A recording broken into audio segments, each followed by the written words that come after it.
Hello guys, नमस्कार। आप सभी का हार्दिक स्वागत है 29 अप्रैल का एडिटोरियल सेशन में। इस सेशन का हम स्टार्ट करेंगे इस ब्यूटीफुल मोटिवेशनल कोट के साथ, you are only confined by the walls you build yourself. तो ये कोट कहना चाहती है आपसे कि आप जो कुछ भी हैं या फिर आप अगर रुक जाते हैं कहीं पर जाकर तो उसका कारण आप केवल खुद हो सकते हैं। आपको रोकने वाला और कोई नहीं हो सकता। आप केवल कन्फाइंड उन्हीं दीवारों से हो सकते हैं जो दीवारें आपने अपने लिए बनाई हैं। तो एंडलेस एक्सपेंस है, जहां तक आपकी सोच जाती है वो सारे काम आप कर सकते हैं। कन्फाइंड वर्ड का मतलब आप नोट कर सकते हैं, कन्फाइंड का मतलब होता है लिमिटेड। तो चलिए स्टार्ट करते हैं आज का एडिटोरियल सेशन, जिसका टाइटल है सिग्नलिंग सपोर्ट। तो सबसे पहले हम देख लेते हैं कि इसका प्रेफिस क्या है, क्या ये आर्टिकल बताएगा। तो इसका प्रेफिस है कि देखिए, पिछले सप्ताह फ्रैंकलिन टेम्पल्टन म्यूचुअल फंड का एक निर्णय सामने आया कि वो अपने 6 डेट फंड्स को बंद करेगा। इसके कारण आरबीआई को सामने आना पड़ा म्यूचुअल फंड इंडस्ट्री का सपोर्ट करने के लिए। आरबीआई ने स्टेप इन इसलिए किया, आरबीआई इस कंट्रोवर्सी में इसलिए शामिल हुआ क्योंकि अब चूंकि बहुत बड़ा प्रेशर है म्यूचुअल जो फंड हाउसेज हैं उन पर, उस स्ट्रेन को, उस प्रेशर को दूर करना चाहता है आरबीआई। लेकिन टाइमली हेल्प है ये आप कह सकते हो आरबीआई की, लेकिन फिर भी सब कुछ डिपेंड करता है कमर्शियल बैंक्स पर कि क्या वो जो हेल्प आरबीआई ने उनको दी है और उनके माध्यम से हेल्प करना चाहता है म्यूचुअल फंड हाउसेज की, क्या वो एक्सटेंड करना चाहते हैं उस हेल्प को म्यूचुअल फंड हाउसेज तक। तो ये आपको देखने को मिलेगा आज के इस आर्टिकल में। इसी चीज को देखिए, इंग्लिश में हमने लिखा है, the last weeks decision of Franklin Templeton mutual fund. पिछले सप्ताह का जो डिसीजन है इस फंड हाउस का, फ्रैंकलिन टेम्पल्टन म्यूचुअल फंड ये नाम है, that it was winding up. Wind up का मतलब होता है बंद कर देना, किसी भी बिजनेस एक्टिविटी को बंद कर देने को बोलते हैं वाइंड अप। कि ये जो फंड हाउस है ये बंद करने जा रहा है अपने 6 डेट फंड्स स्कीम को। इस चीज ने कंपेल्ड कर दिया, कंपेल का मतलब होता है मजबूर कर देना, इसने मजबूर कर दिया आरबीआई को कि आरबीआई आगे आए और म्यूचुअल फंड इंडस्ट्री का सपोर्ट करे। बैक का मतलब यहाँ पे सपोर्ट करना है, एंडोर्स करना है। The RBI stepped in, RBI ने यहाँ पे स्टेप इन किया है, आरबीआई इसमें शामिल हुआ है to tamp down the strength of mutual fund houses. Tamp down का मतलब कम करना है, रिड्यूस करना है। स्ट्रेन का मतलब प्रेशर है कि आरबीआई म्यूचुअल फंड हाउसेज पर जो प्रेशर पड़ने वाला है उस प्रेशर को कम करना चाहता है। Despite the timely help offered by the central bank, central bank RBI के लिए है कि आरबीआई के द्वारा समय पर की गई सहायता के बावजूद, it all depends on banks, ये सब कुछ डिपेंड करता है वाणिज्यिक बैंक जो हैं, कमर्शियल बैंक्स हैं उन पर, whether they are willing enough to extend their helping hand to the industry और नॉट, कि क्या वो सहायता करना चाहते हैं म्यूचुअल फंड हाउसेज की या फिर नहीं। तो ये था आज के इस आर्टिकल का प्रेफिस। आपको थोड़ा सा आइडिया हो गया होगा कि हम किस बारे में पढ़ने जा रहे हैं। अब हम बात करेंगे आज के इस एडिटोरियल में क्या ग्रामर है, क्या वोकैबुलरी है और कुछ खास भी आज आपके लिए है। तो देखिए, यहां पर आपको एक तो स्टिल का यूज आप समझिए। काफी सारे व्यूअर्स पूछते हैं कि स्टिल कहां कहां यूज होता है। तो स्टिल का देखिए एडवर्ब के रूप में जब आप यूज करते हैं तो एक इसका मतलब होता है कंटिन्यूइंग, जिसको आप हिंदी में कह सकते हैं अभी भी। कोई भी चीज अभी भी जारी है उसके लिए आप यूज कर सकते हैं still. He is still busy, वह अभी भी व्यस्त है। स्टिल का प्रयोग आप डेस्पाइट के अर्थ में भी कर सकते हैं, के बावजूद के अर्थ में कर सकते हैं। जैसे I know you don't like her, मैं जानता हूं आप उसे पसंद नहीं करते हैं, but you still don't have to be so rude to her, लेकिन फिर भी इस फैक्ट के बावजूद भी कि आप उसे पसंद नहीं करते हैं, आपको उसके प्रति रूड नहीं होना चाहिए। स्टिल एडजेक्टिव के रूप में भी यूज होता है और एडजेक्टिव के रूप में इसका मतलब होता है नॉट मूविंग, जो स्थिर है, जो हिल नहीं रहा है, जो चल फिर नहीं रहा है, उसको बोलते हैं स्टिल। तो इसका एग्जाम्पल है children find it difficult to sit still, बच्चों को शांति से बैठना बड़ा मुश्किल लगता है। बिल्कुल फैक्ट है ये। और स्टिल अगर वर्ब के रूप में हो तो इसका मतलब है to make something stop moving और बिकम मोर काम। अब देखिए, स्टिल का जो प्रयोग एडजेक्टिव के रूप में था ठीक वैसा ये है, लेकिन ये यहाँ पे शांत करना कह सकते हो, मूवमेंट रोक देना कह सकते हो। He tried to still the movements, उसने मूवमेंट्स को रोकने की कोशिश की। स्टिल नाउन के रूप में भी हो सकता है, नॉट मूविंग को बोलते हैं। In the still of the night, रात की शांति में, नथिंग मूव्ड, कुछ भी मूव नहीं कर रहा था। तो स्टिल के adverb, adjective, noun, verb in सब के रूप में प्रयोग हो सकते हैं। अब हम बढ़ते हैं वोकैबुलरी की ओर। तो हिंज ऑन एक आपको मिलेगा, हिंज ऑन का निर्भर होना होता है।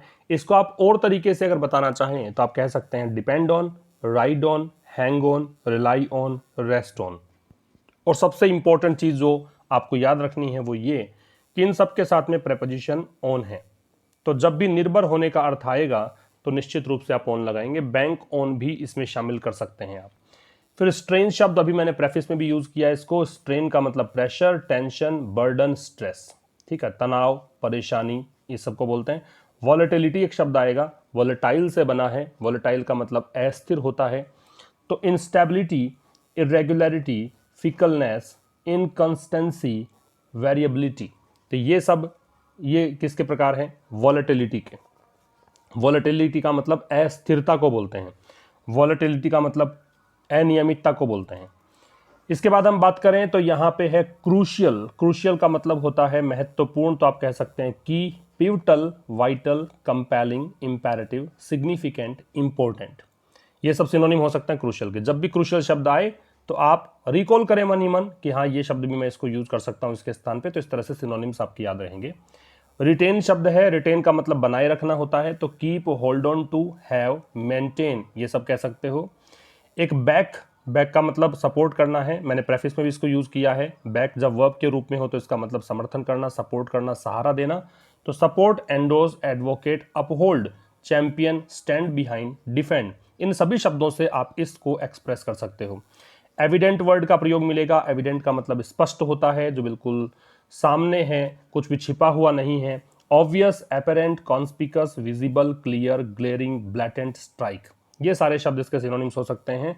इंसेंटिवाइज का मतलब है किसी को एनकरेज करना, प्रोत्साहित करना। एनकरेज, बूस्ट, स्टिमुलेट, मोटिवेट, ये सब इंसेंटिवाइज के सिनोनिम्स हैं। फिर स्टेप इन वर्ड आएगा कि यहाँ पे आरबीआई ने स्टेप इन किया है इस मामले में, तो स्टेप इन का मतलब इंटरवीन करना, इंटरसीड करना, गेट इन्वॉल्व, शामिल होना, हस्तक्षेप करना, ये सब मतलब है। और एक गैम्बिट है, बताया गया है इस पैराग्राफ में कि आरबीआई का जो गैम्बिट अगर सफल नहीं हुआ तो गवर्नमेंट को यहां पे इंटरवीन करना पड़ेगा। तो गैम्बिट का मतलब चाल कह सकते हो। तो स्ट्रेटजेम, मैशिनेशन, आर्टिफिस, गिमिक, प्लॉय, ट्रिक, ये सब इसके सिनोनिम्स हैं। अब हम बात करते हैं आज कुछ नया। जैसा कि मैंने कहा तो वाइल का प्रयोग हम पहले भी देख चुके थे कि वाइल वर्ब के रूप में यूज हो सकता है, वाइल यूज हो सकता है कंजंक्शन के रूप में, वाइल यूज हो सकता है नाउन के रूप में, ये सब हमने पढ़ा है। और वाइल के मैंने 2 बार बता चुका, पहले भी मैं कुछ एग्जांपल्स देके मैंने बताए हैं कि वाइल के कैसे कैसे यूज होंगे। यहाँ वाइल का यूज मैंने हिंदी सेंटेंसेस के माध्यम से बताया ताकि थोड़ा सा ट्रांसलेशन स्किल आपकी इंप्रूव हो, और जो बच्चे बिल्कुल बेसिक से समझना चाहते हैं न्यूज़पेपर रीडिंग को, उनको थोड़ा समझ में आए। तो देखिए एक सेंटेंस है कि जब अध्यापक पढ़ा रहा था तब मैं सो रहा था। 2 काम है, एक काम हो रहा है जब अध्यापक पढ़ा रहा था उस समय मैं सो रहा था, तो आप उठाएंगे जब मैं सो रहा था, आई वॉज स्लीपिंग। कब? जब अध्यापक पढ़ा रहा था, तो द टीचर वॉज टीचिंग, ये वाइल का प्रयोग यहाँ पे मैंने किया। तो I was sleeping while the teacher was teaching. ऐसे ही कुछ सेंटेंसेस और आप बनाने की कोशिश करें, कौन कौन से आप फ्रेम कर सकते हैं, आप कमेंट्स के जरिए बता सकते हैं। मैं चलते हुए पढ़ रहा हूँ, तो देखिए 2 काम यहाँ पर भी है, और ऐसे कैसे बताता रहता हूँ आपको कि वाइल के ठीक बाद में जब वर्ब लगती है तो आईएनजी फॉर्म में लगती है। तो ऐसा करते हुए ऐसा कर रहा हूँ, तो I am reading while walking, है ना। आप इसको और बना सकते हैं वाक्य कि मैं टीवी देखते हुए खाना खा रहा हूँ, तो I am taking food while watching the TV. इस प्रकार से सेंटेंसेस बन सकते हैं। एक सेंटेंस है मेरे पास 10 रुपए है जबकि आपके पास 50 रुपए है। ये वेयर एज के अर्थ में एक प्रकार से आ रहा है, कंजंक्शन के रूप में। तो I have 10 rupees whereas you have 50 rupees. ठीक है, एक बात याद रखिएगा, ये मैंने गलत लिख दिया, रुपीज 50 आना चाहिए। जनरली क्या होता है कि जब आप इंग्लिश में बोलते हैं तो रुपीज पहले लगा देते हैं, जैसे डॉलर लगता है पहले, है ना, काफी बार आपने देखा होगा डॉलर का साइन लगता है पहले, फिर 60 बिलियन ऐसे लगता है, वैसा ही रुपीज पहले लगेगा। ये इंग्लिश में है, लेकिन हिंदी में आप जब इसको रीड करते हैं तो ऐसे कह सकते हैं 10 रुपीज 50 रुपीज, इस तरह पढ़ सकते हैं। ठीक है, एक सीक का प्रयोग बहुत परेशान करता है, सीक काफी बार आता है। सबसे पहले समझिए कि सीक की सेकंड और थर्ड फॉर्म जो बनती है वो सॉर्ट बनती है, SOUGST, ये सेकंड और यही थर्ड फॉर्म बनती है। इसका चाहना होता है, तलाश करना होता है, और एक और आप लिख लीजिए, एंट्री नोट कर लीजिए, इसका कोशिश करना भी होता है, और कोशिश करने के अर्थ में बहुत बार काम इसको लेते हैं। तो ये कह रहा है मैं किसी हल की तलाश में हूं, तलाशना, चाहना, है ना।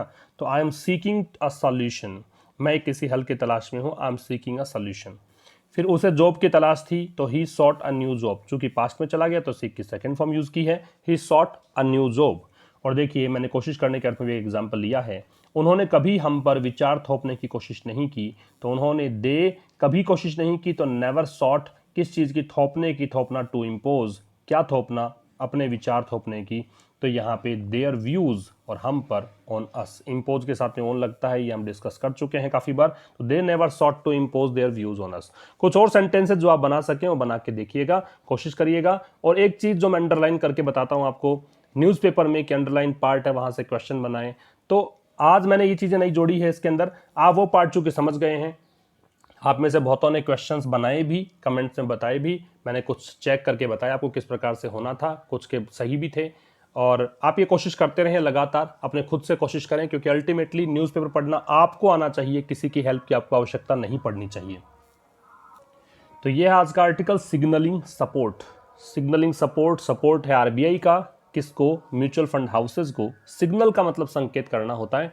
तो अगर आप लगा दें कि द आरबीआई सिग्नलिंग सपोर्ट, तो समझ में आ जाएगा कि आरबीआई यहाँ पे सिग्नल दे रहा है सपोर्ट का, यहाँ पे आरबीआई सपोर्ट करने का संकेत दे रहा है। तो हेडलाइन का मतलब ये है, चलिए बात करते हैं। RBI's liquidity facility for mutual funds still hinges on banks willingness to lend.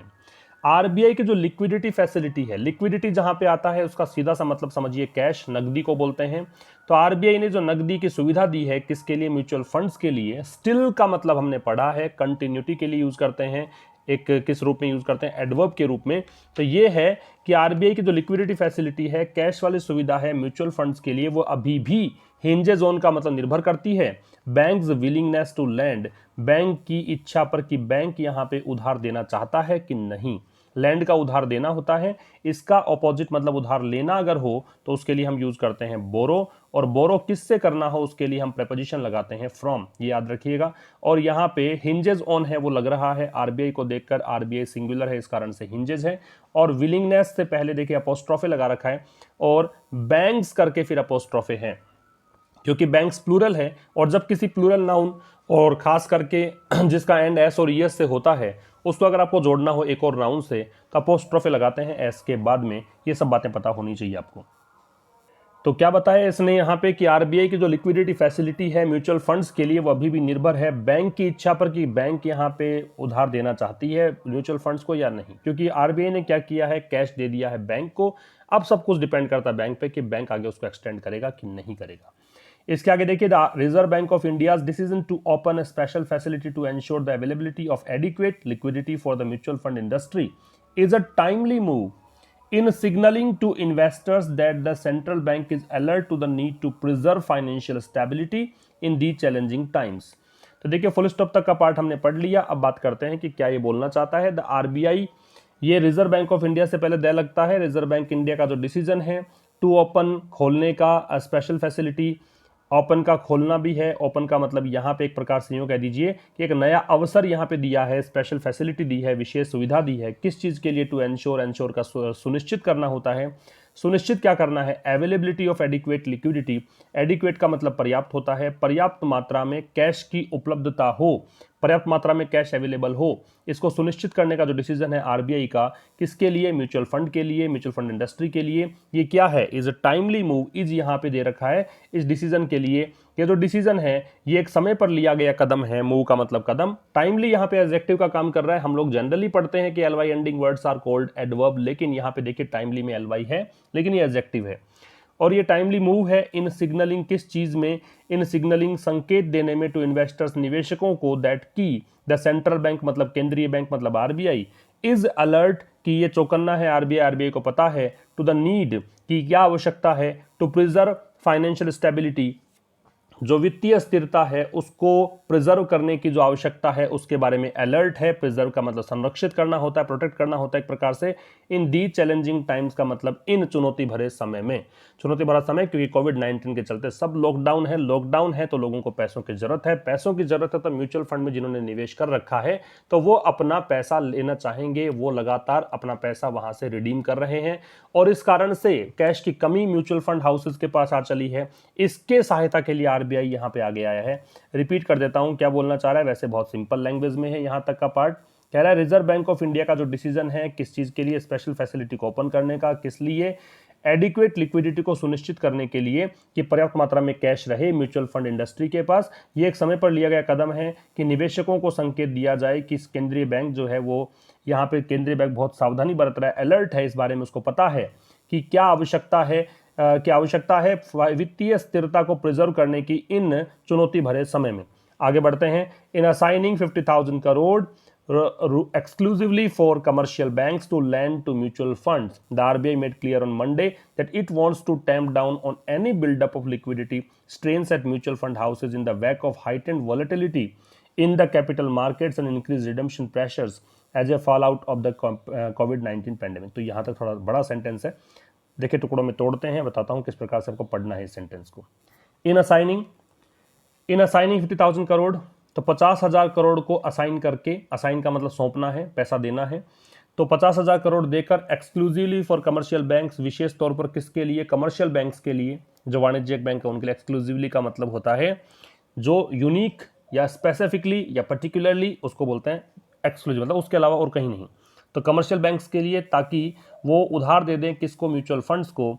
RBI made clear, RBI ने ये बात स्पष्ट की है मंडे को, दैट की इट वांट्स, इट आरबीआई के लिए है कि वो चाहता है टू टैम्प डाउन का रिड्यूस करना, कि वो चाहता है कि वो कम कर दे ऑन एनी बिल्डअप। बिल्डअप का मतलब जो लगातार प्रेशर यहाँ पे बढ़ रहा है ना, बिल्डअप हो रहा है ना। बिल्डअप क्या हो रहा है? लिक्विडिटी स्ट्रेन, लिक्विडिटी का मतलब कैश, स्ट्रेन का मतलब प्रेशर, जो नकदी का प्रेशर जो लगातार बढ़ रहा है एट म्यूचुअल फंड हाउसेज। कहां पर? म्यूचुअल फंड हाउसेज में। इन द वेक ऑफ का मतलब होता है परिणाम स्वरूप।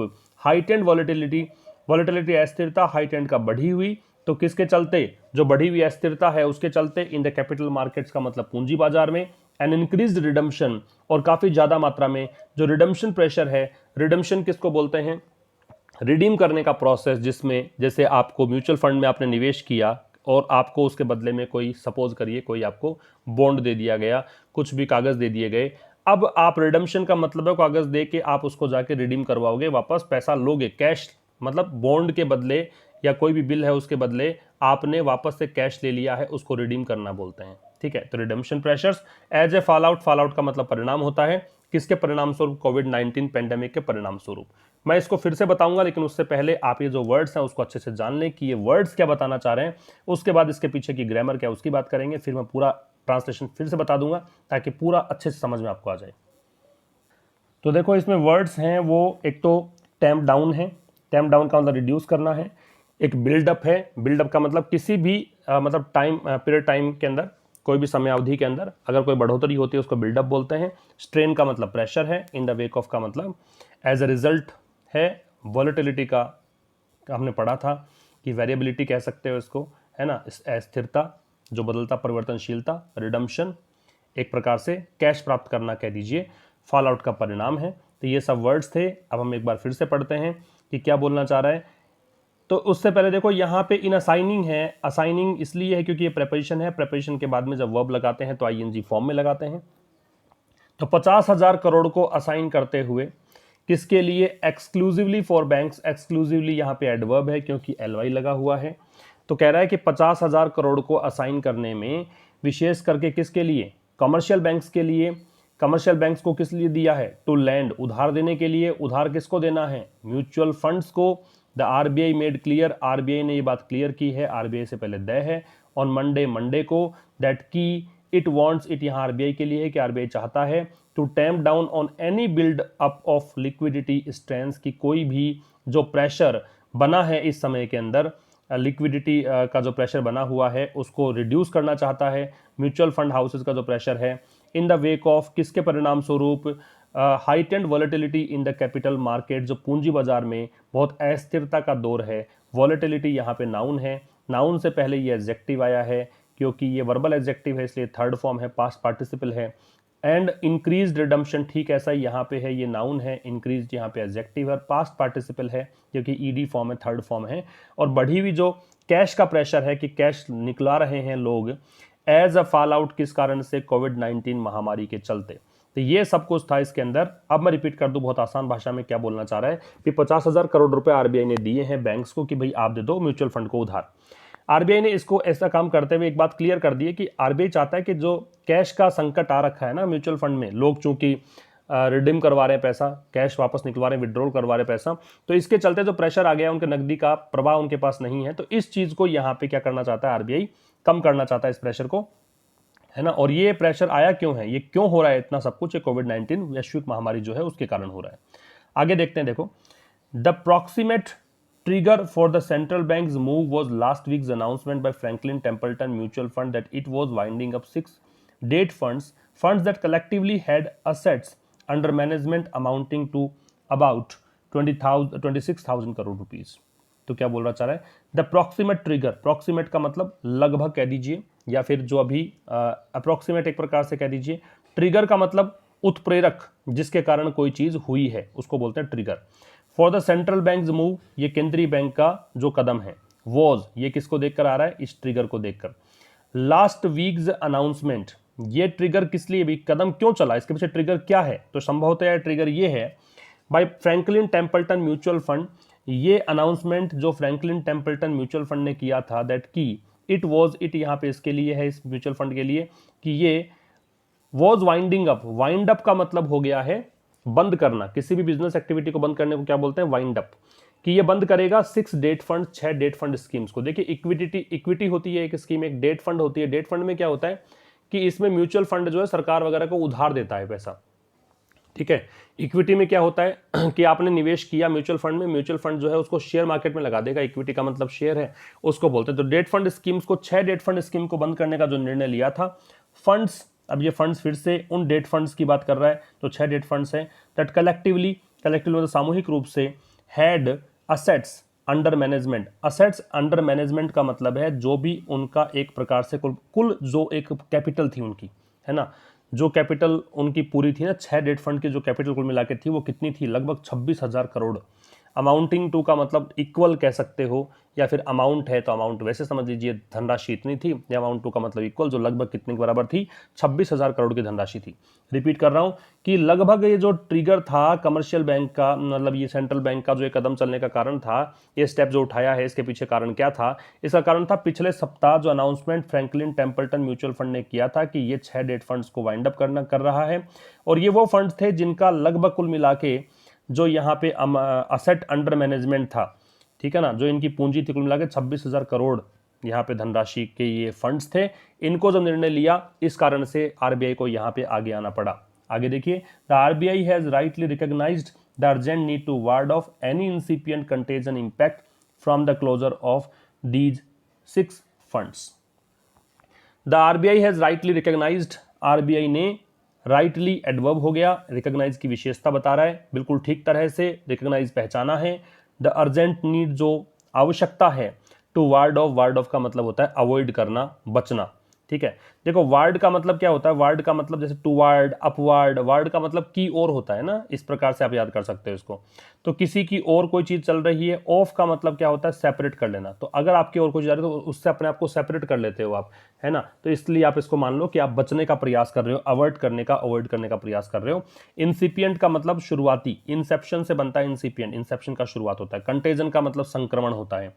इंपैक्ट का मतलब प्रभाव।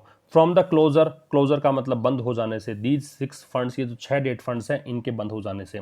तो आरबीआई ने सही तरीके से पहचान कर ली है कि जरूरी आवश्यकता है किस चीज़ की, कि अभी जो ये कंटेजन हुआ है ना, कोई भी शुरुआत में जो कंटेजन इंपैक्ट है, कि इन 6 डेट फंड्स के बंद हो जाने से हो सकता है इनका प्रभाव आगे भी पड़े, तो उससे बचने के लिए अर्जेंट आवश्यकता है, इस चीज़ को आरबीआई ने पहचान लिया है। अब इस चीज को आप यूं भी समझ सकते हो कि एक टर्म होता है बिजनेस एक्टिविटी में, रिपल इफेक्ट। रिपल इफेक्ट का मतलब होता है जब कोई एक प्रभाव दूसरे पर, दूसरे से तीसरे पर फैलता है प्रभाव, वो तो उसको बोलते हैं रिपल इफेक्ट। इसी को आप कंटेजन कह सकते हो। ये एक प्रकार का संक्रमण है। संक्रमण में तो ऐसा ही होता है, एक के बाद दूसरा। रिपल इफेक्ट में ये होता है, ये रिपल होते हैं, लहरें होती हैं। तो इसमें क्या चलता है कि प्रभाव है वो आपका यूं इस तरह से लगातार चलेगा, लगातार वो प्रभाव आगे से आगे चलता जाएगा, इसको रिपल इफेक्ट बोलते हैं। ठीक वैसा ही है। तो आरबीआई ने यहाँ पे ठीक तरीके से पहचान ली है कि बहुत जरूरी आवश्यकता है कोई भी जो शुरुआती इंसिपिएंट, मतलब जो कंटेजन है, संक्रमण प्रभाव है या रिपल इफेक्ट है, उससे बचने की, क्योंकि 6 फंड्स हैं क्लोज हुए हैं, उनके कारण प्रभाव जो पड़ेगा बाकी इंडस्ट्री पर ना पड़े, इसलिए यहाँ पे आरबीआई ने ये स्टेप उठाया है। आगे देखेंगे तो कह रहा है with the overall industry wide AUM for debt funds at about 15 lakh crore, it was crucial for the banking regulator to reassure investors that liquidity need not be a concern while deciding on whether to retain or redeem their investment in these mutual funds. तो कह रहा है कि with the overall industry wide AUM, मतलब अगर 6 date funds की बात करें तो 26,000 करोड़ का बताया था पूंजी। अब ये कह रहा है कि कुल मिलाकर पूरा ही बात कर लो अगर इंडस्ट्री की, इस म्यूचुअल फंड इंडस्ट्री की, तो एयूएम जो असेट अंडर मैनेजमेंट है इसकी जो मतलब एक प्रकार से कह सकते हो एक कैपिटल जो इनके पास है डेट फंड्स के लिए वो कितनी है, 15 लाख करोड़ की। तो 15 लाख करोड़ की कैपिटल इनके पास है। इट वाज क्रूशियल, ये जरूरी था, क्रूशियल का वाइटल पिवटल हमने पढ़ा था, ये जरूरी था फॉर द बैंकिंग रेगुलेटर, ये आरबीआई के लिए है, आरबीआई के लिए जरूरी था टू रीअश्योर, पुनः आश्वासन देने के लिए, फिर से मतलब विश्वास दिलाने के लिए इन्वेस्टर्स, किसको, निवेशकों को, दैट की लिक्विडिटी की कैश जो है need not be a concern, cash एक चिंता का विषय नहीं होना चाहिए, ठीक है, that liquidity need not be a concern, liquidity यहां पे चिंता का विषय नहीं होना चाहिए, वाइल डिसाइडिंग ऑन, ये चीज निश्चित करने में, वाइल देखो वाइल के ठीक बाद में आईएनजी, हमने कुछ एग्जांपल सेंटेंसेस भी याद देखे थे, उसमें हमने देखा था वाइल के ठीक बाद जब वर्ब आएगी तो आईएनजी फॉर्म में, ये निर्णय लेते हुए वेदर टू रिटेन, और वेदर के साथ में और लगता है, रिटेन का मतलब बनाए रखना होता है, देखा था हमने, मेंटेन करना है कि क्या हमें रिटेन करना है, म्यूचुअल फंड में पैसा लगा हुआ है, क्या हमको उस पैसे को बनाए रखना है, और रिडीम या निकाल लेना है their investments in these mutual funds, कि इन म्यूचुअल फंड्स में लगा पैसा निकाल लेना है, इन चीज की बात कर रहे हैं। रिपीट कर रहा हूं यहां पे, तो with the overall industry wide AUM, जो पूरा इंडस्ट्री वाइड एयूएम है, असेट अंडर मैनेजमेंट है डेट फंड्स के लिए, लगभग 15 लाख करोड़ रुपए का है। तो ये महत्वपूर्ण था आरबीआई के लिए कि वो निवेशकों को विश्वास दिलाए कि लिक्विडिटी को चिंता का विषय नहीं है। इस चीज़ को जब आप डिसाइड करते हैं कि आपको पैसा रिटेन करना है या निकाल लेना है पैसा वहाँ से, इन्वेस्टमेंट जो आपने किया है इन म्यूचुअल फंड्स में, उस समय कैश की कोई प्रॉब्लम आने वाली नहीं है। आगे देखिए, the Association of Mutual Funds in India had separately last week sought to assure investors that a majority of debt fund scheme had invested in superior credit quality securities and had appropriate liquidity to back their normal operations। यहां तक का वाक्य देखेंगे। देखिए जिस प्रकार से अलग अलग आप कहें कि भाई यहाँ पे यूनियन होते हैं ना हर चीज़ की, वैसे यहाँ पे यूनियन म्यूचुअल फंड की यूनियन है, उसको बोलते हैं एएमएफआई, ये एसोसिएशन है म्यूचुअल फंड्स इन इंडिया। तो ये कह रहा है कि had separately last week sought, ये हैड जो है वो कॉमा लगा के दे रखा है, इसका मतलब जुड़ा हुआ है यहाँ से, ये थर्ड फॉर्म दे रखी है सीक की, और सॉर्ट टू का हमने देखा था कोशिश करना, तलाशना, चाहना, ये सब मीनिंग होते हैं। सेपरेटली का मतलब अलग तरीके से, लास्ट वीक का मतलब पिछले सप्ताह।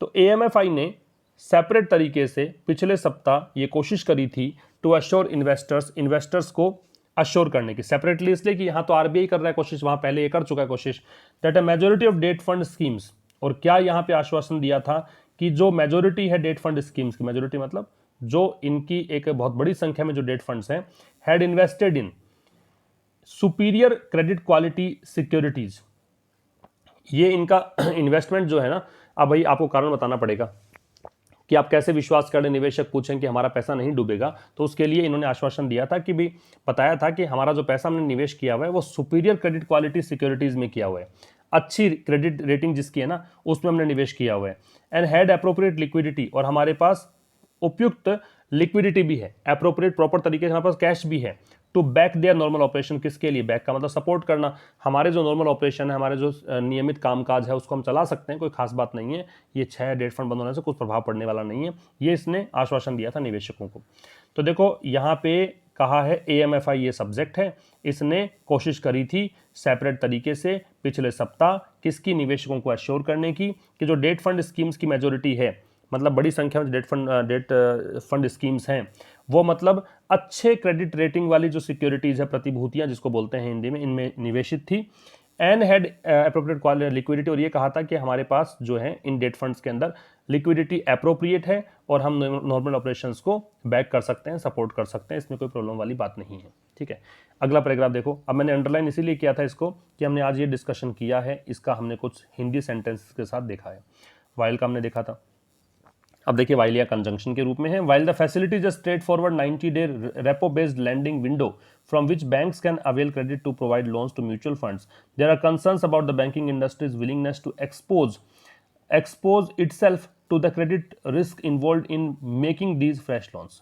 यहां से लेकर यहां तक का एक पूरा सेंटेंस है।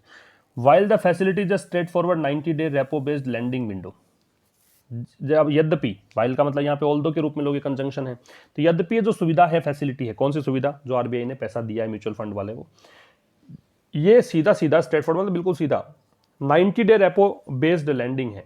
90 दिन का रेपो बेस्ड लैंडिंग है। रेपो बेस्ड का मतलब रेपो दर के आधार पर। रेपो रेट क्या होती है? जिस दर पर आरबीआई बैंक्स को पैसा देता है उधार, उसको बोलते हैं रेपो रेट। अगर बैंक्स पैसा उधार दे रही है आरबीआई को, तो जिस दर पर बैंक देगी उसको रिवर्स रेपो रेट बोलते हैं। तो रेपो रेट के आधार पर 90 दिन का ये एक स्ट्रेट फॉरवर्ड एक फैसिलिटी थी, है ना, लैंडिंग विंडो थी। विंडो का मतलब एक प्रकार से आप कह सकते हो माध्यम, है ना, यहाँ पे माध्यम, वैसे विंडो खिड़की होती है लेकिन यहाँ पे एक मीडियम मान लो। तो लैंडिंग मीडियम था from which banks can avail, जिससे बैंक्स जो है, अवेल का मतलब क्या होता है? फायदा उठाना, लाभ उठाना। तो बैंक्स यहाँ पे क्रेडिट का लाभ उठा सकते हैं, जो पैसा इनके पास आएगा उसका लाभ उठा सकते हैं। To provide loans to mutual funds, किसके लिए? म्यूचुअल फंड्स को लोन देने के लिए। देयर आर कंसर्न्स, अब ये कॉमा लग गया, इसका मतलब आगे वाला पार्ट कुछ अलग बताएगा, क्योंकि वहां पे हमने ऑल दो पढ़ा था उसको, तो फिर भी देयर आर कंसर्न्स, ऐसी चिंताएं हैं, ऐसे कंसर्न्स हैं। देयर से स्टार्ट करोगे तो इन्वर्जन लगता है, तो वर्ब पहले है और सब्जेक्ट बाद में है। तो चिंताएं हैं about the banking industries willingness, किस बारे में चिंताएं हैं? बैंकिंग इंडस्ट्री की विलिंगनेस को लेकर, कि क्या बैंकिंग इंडस्ट्री इच्छा रखती है, क्या इसकी ऐसी विलिंगनेस है टू एक्सपोज इटसेल्फ। एक्सपोज का मतलब किसी भी रिस्क के प्रति अपने आप को खुला छोड़ देना। क्या अपना रिस्क उठा सकती है बैंकिंग इंडस्ट्री? क्या अपने आप को एक्सपोज कर सकती है? किसके प्रति? एक्सपोज में टू लगता है। To the credit risk involve in making this fresh loans, credit risk की जो एक एक्सपोज कर सकती है। रिस्क तो है ही कि आप लोन दे रहे हो, तो उसमें ऋण देने की रिस्क तो है ही। जो इन्वॉल्व है, जो शामिल है, किस में? वो शामिल है इन नए लोन्स देने में, कि क्या हमारे पास पैसा वापस आ जाएगा। इसकी चूंकि कोई सुनिश्चितता नहीं है, तो सर्टेनिटी नहीं है, इसलिए बैंक को यहाँ पे प्रॉब्लम तो है ही, कंसर्न्स तो है ही। अब यहाँ पे एक बार रिपीट कर देता हूँ, फिर बताता हूँ कि इन्वॉल्व में इन लग रखा है, इसमें क्या खास है। तो देखिए, ये कह रहा है कि भाई ये जो फैसिलिटी है वो सीधा सीधा 90 दिन का रेपो बेस्ड लैंडिंग विंडो है ना। 90 दिन का एक उधार दे रहा है पैसा, है ना, और 90 दिन बैंक्स के पास पैसा रहेगा, तो बैंक्स यहाँ पे फायदा उठा सकता है इस ऋण का, कि वो लोन दे सकता है म्यूचुअल फंड्स को। लेकिन फिर भी देखो यहाँ पे चिंता ये है कि बैंकिंग इंडस्ट्री को लगता है कि पैसा वापस आएगा कि नहीं आएगा। तो ये जो क्रेडिट रिस्क है, इन फ्रेश लोन्स को देने में जो इन्वॉल्व रिस्क है यहाँ पे, तो इसके चलते यहाँ पे बैंक की विलिंगनेस का पता नहीं है, क्योंकि बैंक यहाँ पे दे भी सकता है लोन, नहीं भी, क्योंकि बैंक को यहाँ पे कुछ चिंताएं हैं कि हमारा लोन दिया हुआ पैसा वापस आएगा नहीं आएगा, क्या ये बैड लोन में कन्वर्ट हो जाएगा, ये सब। इन्वॉल्व में इन लगता है प्रेपोजिशन। इन्वॉल्व अगर नाउन के बाद लगता है तो ही इसका मतलब शामिल है। जैसे रिस्क इन्वॉल्व है तो ये हो गया शामिल होना। अगर इन्वॉल्व रिस्क होता, सपोज यहाँ इन्वॉल्व रिस्क होता या फिर नाउन कोई दूसरा होता इन्वॉल्व के बाद में, तो उसका मतलब जटिल होता, कॉम्प्लेक्स या कॉम्प्लिकेटेड मीनिंग होता। इसको आप ग्रामर की भाषा में समझें तो एट्रीब्यूटिव एडजेक्टिव होता है जो नाउन से पहले आता है। एट्रीब्यूटिव एडजेक्टिव के रूप में इन्वॉल्व का मतलब जटिल होता है, कॉम्प्लेक्स होता है। और अगर पोस्ट पोज एडजेक्टिव है, नाउन के बाद में दे रखा है, तो ऐसे कंडीशन में इसका मतलब होता है शामिल होना। तो ये डिफरेंस है। इससे आगे देखो, that the RBI was cognizant of this is evident in the way that the norms have been tailor made to incentivize the banks to lend। अब ये कह रहा है दैट की, ये बात कौन सी बात? अब यहाँ से दैट जो लगता है ना, वो इसके लिए लगता है कि आगे वाले जो बात कही है उसको रिप्लेस कर सकते हो आप, कि आरबीआई वाज कॉग्निसेंट, कि आरबीआई अवेयर था। कॉग्निसेंट का मतलब अवेयर होना, कॉन्शियस होना, कि आरबीआई को पता था। किसके लिए पता था, किसके लिए जागरूकता थी? तो ऑफ लगता है, अवेयर में भी ऑफ लगता है, कॉग्निजेंट में भी ऑफ लगता है। और इसकी स्पेलिंग में कई बार क्या होता है, एस की जगह पे जेड भी मिलता है। बात एक ही है कि आरबीआई को ही पता था, दिस इज एविडेंट, कि ये तो स्पष्ट है, ये तो होने वाला है, तो क्लियर कट है। In the way that the norms have been tailor made to incentivise the banks to lend. RBI को पता था ऑफ दिस, इस बारे में, इज एविडेंट, अब ये दैट को देखकर इज लग रहा है ना। ये बात जो आरबीआई को पता थी ना, ये एविडेंट है, ये स्पष्ट है। इन द वे, इस तरीके से, that the norms have been tailor made, के जो नियम है उनको टेलर मेड किया। टेलर मेड का मतलब कस्टमाइज करना, किसी के अनुसार ढाल देना।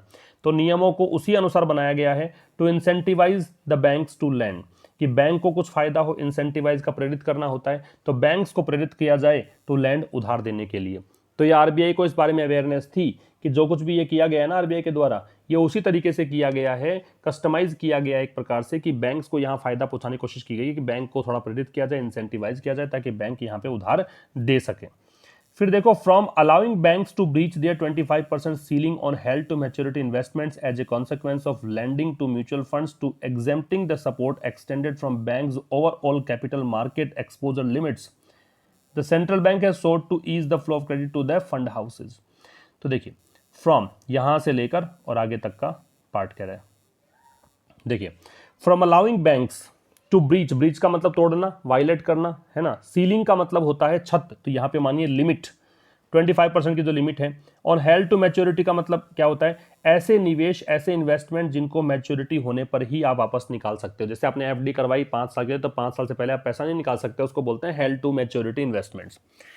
तो ये कह रहा है इस चीज से अलाउ करके, फ्रॉम प्रिपरेशन लग गया, अलाउइंग प्रिपरेशन में आईएनजी लग गया, प्रिपरेशन के बाद आईएनजी लगता है, तो अलाउ करके बैंक्स को टू ब्रीच देयर 25% सीलिंग, कि वो 25% जो एक लिमिट होती है ना, उस 25% यहाँ पे ब्रीच कर सकते हैं। कि एक इन्वेस्टमेंट जो होते हैं उनमें ये होता है कि मैच्योरिटी होने तक आप पैसा रखेंगे, पैसे को वापस नहीं निकाल सकते हैं, तो इसमें 25% छूट दिए, 25% पैसा निकाल सकते हैं। As a consequence of lending to mutual funds, as a consequence, परिणाम स्वरूप, ऑफ लैंडिंग, उधार देकर, to mutual funds, mutual funds को, टू एग्जेम्प्टिंग, तो यहां से लेकर यहां तक। तो एक तो बात क्या की है, बैंक्स को यहां पे छूट दी आरबीआई ने कि भाई जो हेल्ड टू मैच्योरिटी इन्वेस्टमेंट्स है उसमें 25% आप ब्रीच कर सकते हो, है ना। किसके परिणाम स्वरूप, जो आपने पैसा म्यूचुअल फंड को उधार दिया है उसके परिणाम स्वरूप, उसके कारण आप 25% छूट दे दी इनको कि आप पैसा निकाल सकते हो। फिर वहां से लेकर टू एग्जेम्प्टिंग, एक छूट और दी है, एग्जेम्प्टिंग।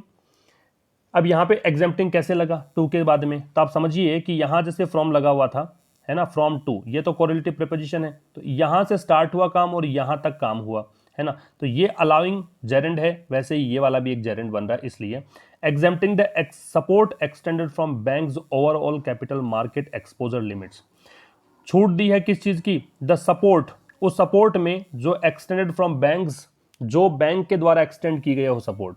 एक्सटेंड हेल्प के पहले एक्सटेंड सपोर्ट से लगता है, ये कोलोकेशन होता है, इसका मतलब होता है सपोर्ट देना, हेल्प करना। तो जो बैंक की overall capital market exposure limit है, मतलब कुल मिला के कैपिटल पूंजी मतलब बाजार का जो एक्सपोजर लिमिट है कि इतने की रिस्क ले सकता है बैंक, है ना, तो उसमें छूट दी है कि आप और भी छूट यहाँ पे रिस्क ले सकते हो। द सेंट्रल बैंक है शॉर्ट, तो सेंट्रल बैंक ने यहाँ पे कोशिश की है या चाहा है to ease the flow, ease का मतलब आसान कर देना, फ्लो ऑफ क्रेडिट का मतलब ऋण का प्रवाह, जो लोन दिया है ना बैंक को कि भाई आप पैसा ले लो और ये पैसा म्यूचुअल फंड को दे दो, सीधा आरबीआई तो बांट नहीं सकता लोन, लोन बांटने का काम तो बैंक्स का है, तो ये जो पैसा दिया इसका फ्लो जो है आसान बन जाए और ये फ्लो फंड हाउसेस तक पहुंच जाए, इसके लिए सारी टेक्निक्स यहाँ पे काम ली गई हैं आरबीआई के द्वारा। तो क्या क्या यूज किया गया है, एक तो यहाँ पे बैंक को छूट दी गई है कि आप हेल्ड टू मैच्योरिटी इन्वेस्टमेंट जो है, वो निवेश जो मैच्योरिटी तक निकाल नहीं सकते, उसमें कहा है कि 25% तो आप निकाल सकते हो, है ना, किस लिए कि आप बैंक म्यूचुअल फंड को उधार दे रहे हो पैसा, इसके परिणाम स्वरूप इन्होंने ऐसा कर दिया। दूसरी छूट दी है कि बैंक की जो overall capital market exposure limit होती है कि हम इतना ही पैसा उधार दे सकते हैं, इतना पैसा लोन बांट सकते हैं, उससे ज़्यादा की लिमिट यहाँ पे दे दी है कि आप इससे ज़्यादा बांट सकते हो पैसा, कोई दिक्कत नहीं है। किस लिए किया है, ये सारे प्रयास इसलिए किए हैं ताकि ये जो फ्लो है, क्रेडिट का फ्लो है, वो आसान हो सके, फंड हाउसेज तक पैसा पहुँच सके।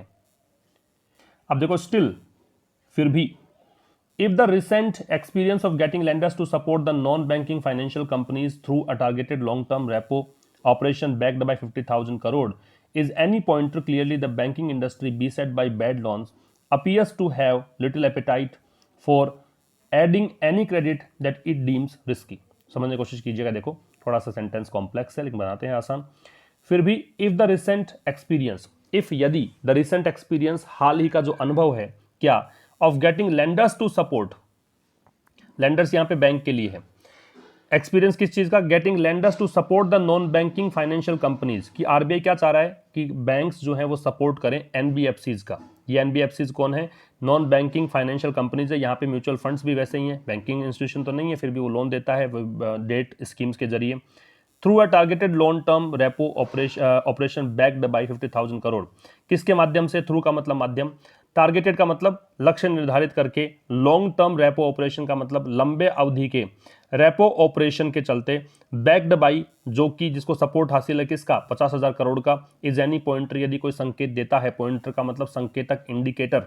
तो देखो फिर भी यदि जो हाल ही में जो एक एक्सपीरियंस है ये कि भाई यहाँ पे कोशिश की गई आरबीआई के द्वारा कि बैंक्स को पैसा दिया है किसके लिए, एनबीएफसी का सपोर्ट करने के लिए, और किस माध्यम से, रेपो रेट के आधार पर यहाँ 50,000 करोड़ जो लोन दिया गया है, यदि कोई संकेतक है तो क्लियरली द बैंकिंग इंडस्ट्री, तो निश्चित रूप से यह स्पष्ट है कि जो बैंकिंग इंडस्ट्री है, beset by bad loan, beset का मतलब ग्रसित होना या घिरा हुआ होना कह सकते हो, तो बैंकिंग इंडस्ट्री जो कि बैड लोन से ग्रसित है, बैड लोन्स का मतलब है कि लोन तो बांट दिए लेकिन वापस नहीं आया पैसा, है ना, इससे ग्रसित है। अपीयर्स, तो ये बैंकिंग इंडस्ट्री है, ऐसा लगता है, टू हैव लिटिल एपेटाइट, कि अब इसकी इतनी भूख नहीं है। लिटिल लग गया इसका मतलब ना के बराबर है, एपेटाइट का भूख, अब यहाँ भूख का मतलब इसका पेट भरा हुआ है बिल्कुल पूरी तरीके से, ये संतुष्ट है। फॉर एडिंग एनी क्रेडिट, कि अब और कोई चीजें ये क्रेडिट ऐड नहीं करना चाहती है, दैट इट डीम्स रिस्की, या और कोई लोन अपने इसमें जोड़ना नहीं चाहती है जो इसको लगता है रिस्की है। डीम्स का मतलब यहाँ पे है कंसिडर करना, तो जो क्रेडिट इसको लगता है रिस्की है वो लोन ये बांटना ही नहीं चाहती है। तो देखो फिर भी, if the recent experience of getting lenders to support the NBFCs through a targeted long term repo operation backed by 50,000 crore is in any point, ये ज्यादा कुछ डिफिकल्ट वैसे नहीं है। ये कह रहा है फिर भी यदि जो ये हाल ही का जो एक्सपीरियंस है कि गेटिंग लेंडर्स टू सपोर्ट, कि यहाँ पे लेंडर्स के द्वारा मतलब बैंक्स के द्वारा सपोर्ट करवाया जा रहा है, एनबीएफसीज का मतलब म्यूचुअल फंड्स का आरबीआई के द्वारा, है ना, किस माध्यम से करवाया जा रहा है कि आप टारगेट दिया गया है इनको कि रेपो रेट के आधार पर आप यहाँ पे 50,000 करोड़ रुपए इनको वितरित कर सकते हो। यदि ये कोई पॉइंटर है, कोई संकेत दे रहा है, तो स्पष्ट रूप से बैंकिंग इंडस्ट्री के 50,000 करोड़ तो आ ही जाएंगे, है ना। और ये चूंकि बैड लोन से वैसे ही प्रताड़ित है कि बैड लोन्स काफी ज्यादा है ना, इस कारण से अब ये बैंक इंडस्ट्री जो है इसके पास ऐसा कुछ मतलब ये चाहती नहीं है, इसकी कोई ऐसी भूख नहीं है कि लोन बांटूं मैं। कारण है कि ये कोई रिस्क यहाँ पे जिसको लगता है ना कि ये रिस्क की खेल है, ये लोन नहीं देना चाहिए तो लोन नहीं भी देगी, सीधी सी बात है, ये कोई रिस्क यहाँ पे ऐड नहीं करना चाहती। मोर ओवर इससे ज्यादा क्या है, with the economy still in lockdown and the credit ratings of even relatively well established companies facing a real and not too distant threats of downgrades, how willing banks would be to use this facility to lend to debt mutual funds remains to be seen। फिर देखो इससे भी ज्यादा क्या है, with the economy still in lockdown, अर्थव्यवस्था अभी भी लॉकडाउन में है, सब कुछ बंद पड़ा है, and the credit ratings for of even relatively well established companies, और जो क्रेडिट रेटिंग्स हैं, क्रेडिट रेटिंग मिलती है ना सभी कोई भी इंस्टीट्यूशन है, कोई भी कमर्शियल इंस्टीट्यूशन है उनको, तो even relatively well established companies, और तुलनात्मक रूप से जो अधिक अच्छे से स्थापित जो कंपनीज हैं उनकी जो क्रेडिट रेटिंग है, facing a real and not too distant threats of downgrades, उनको भी पूरा संकट है, वो भी फेस कर रही हैं, सामना कर रही हैं। रियल मतलब वास्तविक, नॉट टू डिस्टेंट मतलब ज़्यादा दूर नहीं है, थ्रेट का मतलब खतरा, डाउनग्रेड्स का मतलब उनकी रेटिंग गिरेगी, ये खतरा साफ साफ उनको भी लग रहा है। तो हाउ विलिंग बैंक्स, तो कैसे willing banks would be to use this facility to lend to debt mutual funds, तो कैसे ये जो इच्छुक बैंक्स हैं वो कैसे इस फैसिलिटी का यूज करेंगे डेट म्यूचुअल फंड्स में उधार देने के लिए, रिमेंस टू बी सीन, ये प्रोसेस जो है देखना बाकी है। Remains to be seen passive बन गया है तो ये देखना बाकी है। रिपीट कर रहा हूं कि यहाँ पे देखो इससे भी ज्यादा क्या है कि अब इकोनॉमी पहले से लॉकडाउन में है, और क्रेडिट रेटिंग्स जो हैं उन कंपनीज की भी जो तुलनात्मक अधिक अच्छी स्थापित हैं, उन कंपनीज की क्रेडिट रेटिंग्स भी निश्चित है कि यहाँ फेस कर रही है, यहाँ पे खतरा है उनके सामने कि वो गिरेगी, डाउनग्रेड उसमें होगा। इसके चलते जो इच्छुक बैंक्स हैं, विलिंग बैंक्स हैं, वो कैसे इस फैसिलिटी का यूज करते हैं, फैसिलिटी 50,000 करोड़ जो दिए आरबीआई ने, कैसे यूज करते हैं उधार देने का, कि वो कैसे म्यूचुअल फंड्स को उधार देते हैं, ये देखना मतलब यहाँ पे बाकी है। द सेंटर में नीड टू बी रेडी, में मतलब संभावना है, केंद्र सरकार को हो सकता है कि आवश्यक हो, जरूरी हो कि वो तैयार रहे, टू स्टेप इन का मतलब इंटरफेयर करने के लिए, विद डायरेक्ट इंटरवेंशन, कि सीधा प्रत्यक्ष रूप से हस्तक्षेप करे, if the RBI gambits fails, gambit का मतलब चाल, यदि आरबीआई की जो चाल है सफल रहती है, टू ईज द प्रेशर, वो चाल कौन सी है, is the pressure mutual funds, की म्यूचुअल फंड पे जो प्रेशर है, दबाव है, उसको ईजी करना चाहता है, आरबीआई कम करना चाहता है उस दबाव को। तो अगर आरबीआई इस टैक्टिक में असफल रहता है तो फिर सेंटर को ये हो सकता है कि तैयार रहना पड़े स्टेप इन करने के लिए, इंटरफेयर करने के लिए। तो ये था आर्टिकल आरबीआई के बारे में, आरबीआई के द्वारा जो सपोर्ट की पहल की गई है म्यूचुअल फंड्स के लिए, उसके बारे में। अब हम बात करते हैं आज के क्वेश्चंस के बारे में, और उससे पहले इसका जो टोन है वो एनालिटिकल कह सकते हो टोन, क्योंकि यहाँ पे थोड़ा विश्लेषण किया गया है कि आरबीआई कैसे पैसा दे रहा है और बैंक्स यहाँ पे क्यों राजी नहीं है म्यूचुअल फंड को देने के लिए, ये सब बातें इसमें की, तो एनालिटिकल टोन इसका कह सकते हो। क्वेश्चंस देखिए जो आज हैं कॉमन एरर्स के।